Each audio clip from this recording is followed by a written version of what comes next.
Hey there, Team Impact. We're going to get rocking and rolling today with properties. It's going to be a busy day in the math lab here, so let's get started here. We're going to talk about 5 properties: commutative, associative.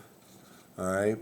We're going to talk about 3 properties: commutative, associative, and distributive. There's actually 5 that we have to do. So with this new packet, I thought we were getting into that. But anyway, let's start with the commutative property of addition and multiplication. All right, that property is pretty simple. That property says that we can switch the order of the numbers and still get the same answer, right? We also can go 3 square plus 1 is the same as 1 plus 3 square. So no matter what order you do these, you're going to get the same answer. That works for addition, and that also works for multiplication, right? And we can even square a number and say, hey, 9 squares 81 times 6 is the same as 6 times 9 square. All right? So when we look at these things, let's prove it. 17 plus 12 is the same as 12 plus 17. This equals 29, which equals 29, right? Pretty simple. 15 times 3 is the same as 3 times 15. They both equal 45, right? Okay, let's continue on here to the next piece, associative property. Now, for the associative property, we're always going to have parentheses. But just because we have parentheses doesn't mean it's the associative property. I'll start sprinkling these in our rapid fire. So let's get started. 1 plus 9 plus 6, and I'll put parentheses around there. The order's not going to change now, okay, but the grouping will. And that works for addition and multiplication, right? So I could write this another way. 3 plus 7 plus 2. I could group those first and keep the order the same, and I could group those. So again, the order of operations tells us to do the parentheses first and then add the other number. You're going to get the same result. Let's come down to multiplication.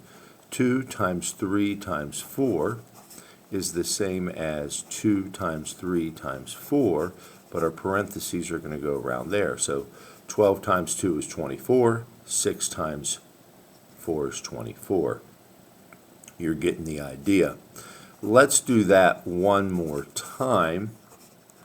All right, is the same as, remember, the order won't change for the associative property. The order only changes for the commutative property, okay? So looking at that, when we have our parentheses, all right, it's just another way to write it. And sometimes we do this, or we do this property, commutative or associative, to help us do mental math, all right? Okay, so here's our sample. 1 plus 4 plus 8, parentheses there, is the same as 1 plus 4 plus 8, parentheses there. This is 5 plus 8, which is 12. I'm sorry, which is 13, Mike.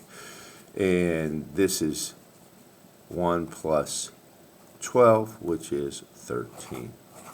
Okay? You're getting the idea. The order will not change. Parentheses around the 2 and the 4.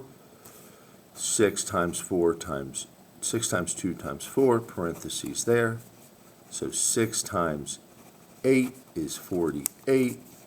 12 times 4 is 48, and they are congruent.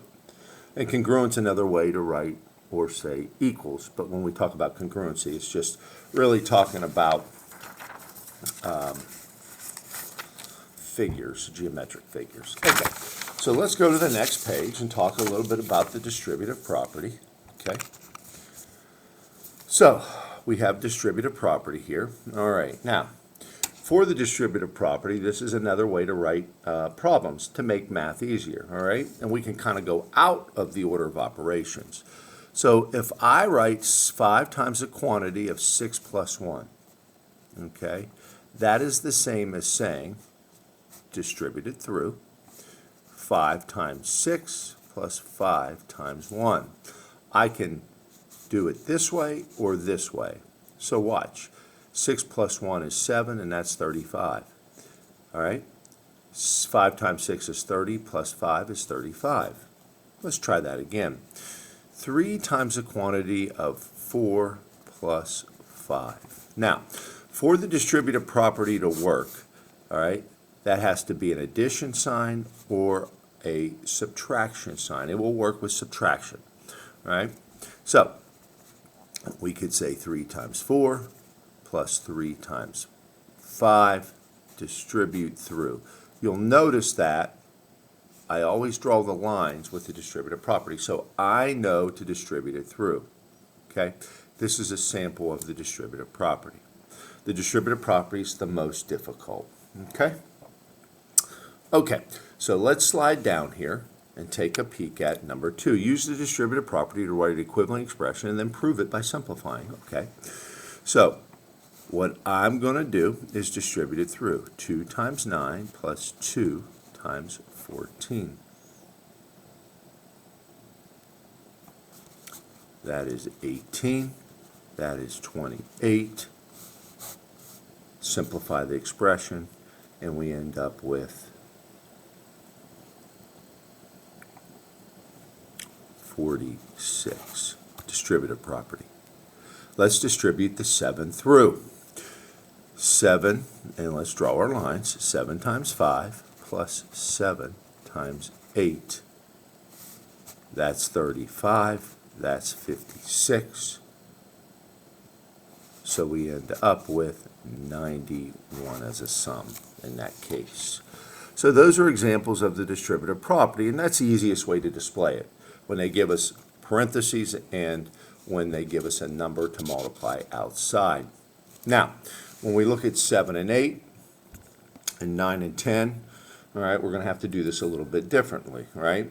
So we're going to have to look at this and say, hey, how can I use the distributive property here? Well, watch what we can do, right? We can say that 8 times 15 equals 8 times the quantity of 10 plus 5. All I did was write this in expanded form. Distribute through 8 times 10 plus 8 times 5. That is 80 plus 40, and we equal 120. So distributive property can help us. I don't know what 8 times 15, but when I break it down, I can look at it and say, hey, it becomes easier. Let's try that again. Again, I don't know what 4 times 39 is, right? But I can say that 4 times the quantity of 30 plus 9. And now I can distribute through 4 times 30 plus 4 times 9. Now I can solve this mentally because, you know, that's a lot easier for me than 4 times 39. 4 times 3 is 12, add a 0. Oops, let me bring you down. Plus 4 times 9 is 36, and that's going to equal 156. So the properties are designed to help us do things mentally, okay? Go ahead and pause the video and do numbers 9 and 10. See if you can write those in expanded form and break it down. So 9 times 26 equals 9 times the quantity of 20 plus 6. So 9 times 20 plus 9 times 6. Don't forget to draw your lines. 9 times 2 is 18, add a 0. 9 times 6 is 54. And then if we combine those two, we end up with 234. We should not be using a calculator on this. This is mental math. mental math, okay? All right, let's continue on. All right, so 7 times 43 is the same as 7 times the quantity of 40 plus 3. All right? I don't know what this is, but by breaking it down, watch how easy this problem becomes.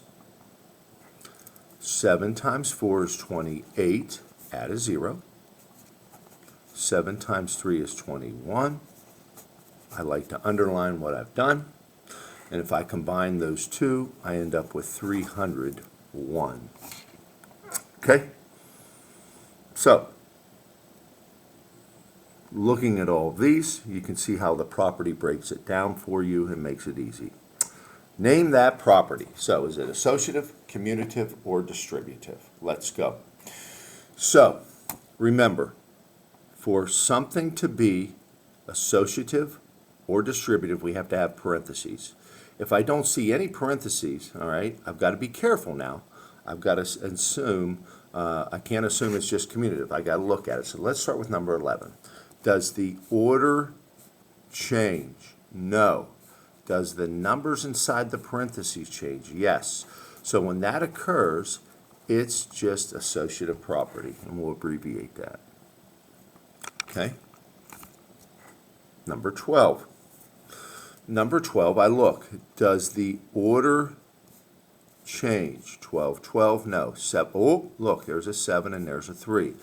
So right now I know this is commutative, but it could be both commutative and associative.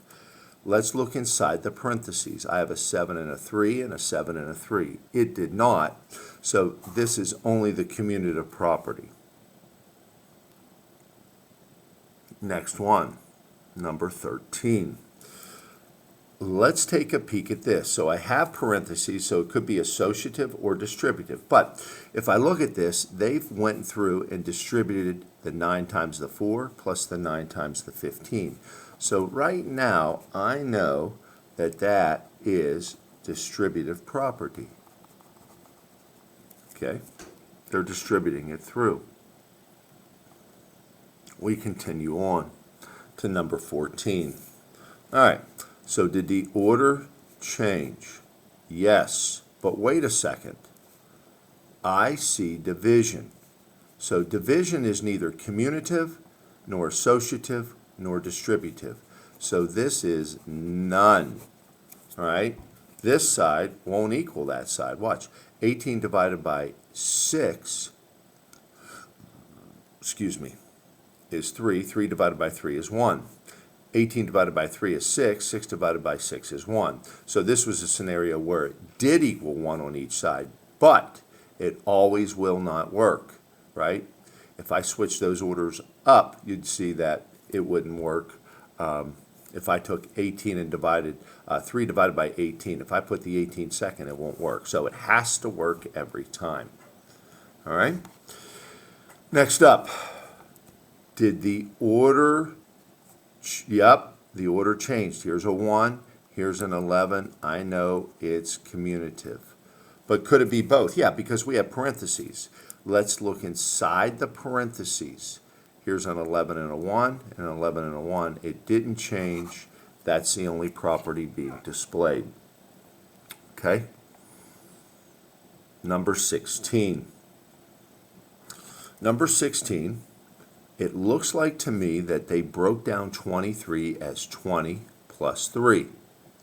All right, so what they did was they distributed the 4 through that in expanded form. So that is the distributive property. So it can get confusing, right? Just real quick, all right? If there's parentheses, it could be distributive or associative.